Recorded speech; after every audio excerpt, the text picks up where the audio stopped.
सोलापूर शहर आणि परिसरामध्ये बकरी ईद उत्साहात साजरी करण्यात आली। ईद निमित्त शहरातील सर्वच ईदगाह मैदानावर शेकडो मुस्लिम बांधवांनी सामुदायिक नमाजचं पठण केलं।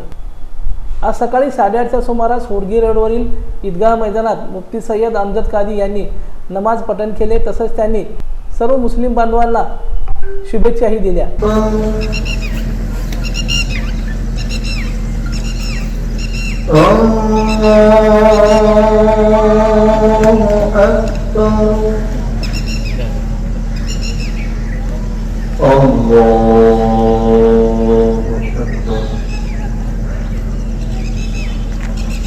अल्हम्दुलिल्लाहि रब्बिल आलमीन अर्रहमानिर रहीम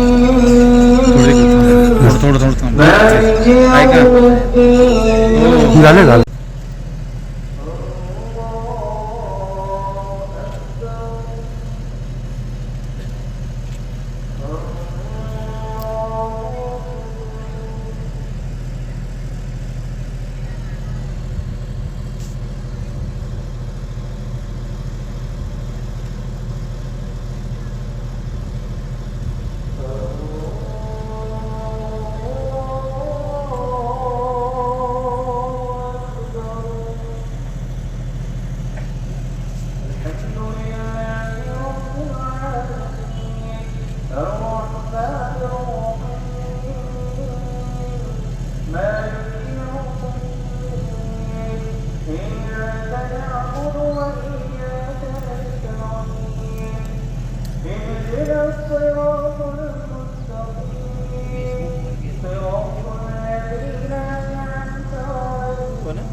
इस्लामी कालगणनेनुसार जिल्ह्याच्या शेवटच्या महिन्यात 8 ते 12 तारखेच्या दरम्यान मक्का मदिना येथे होणाऱ्या हज यात्रेत सर्व विधी पार पाडले जातात। अल्लाहचे प्रेषित हजरत इब्राहिम, त्यांची पत्नी हजरा यांची अल्लाहच्या प्रती भक्ती, बलिदान, त्याग आणि विश्वासाची आठवण म्हणून ही ईद साजरी केली जाते। ईदगाह मैदान येथे राष्ट्रवादी काँग्रेसचे नेते तौफिक शेख यांनीही तमाम जनतेस ईदच्या शुभेच्छा दिल्या आहेत।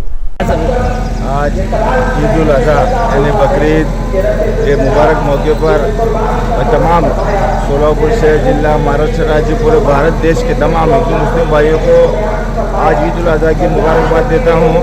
अल्लाह ताला का एहसान और करम है कि अल्लाह ताला ने हमें आज ईद की नमाज अदा करने का मौका दिया, क्योंकि आपको मालूम है कि सोलापुर शहर में, ज़िले में हर समाज धर्म के लोग रहते हैं, जो हर समाज धर्म के लोग एक दूसरे के त्यौहार में, ईद में आते रहते हैं। इसे अल्लाह से हमारी यही दुआ है कि ईद उल मुबारक के मौके पर तमाम पूरे भारत देश में अमन, सुकून, एक ही इत्यादि इत्तेफाक रहे और जिन शख्सियत ने, जिन लोगों ने जो कुर्बानी दी है वो कुर्बानी का उन्हें सही अजर मिले, सवाब मिले।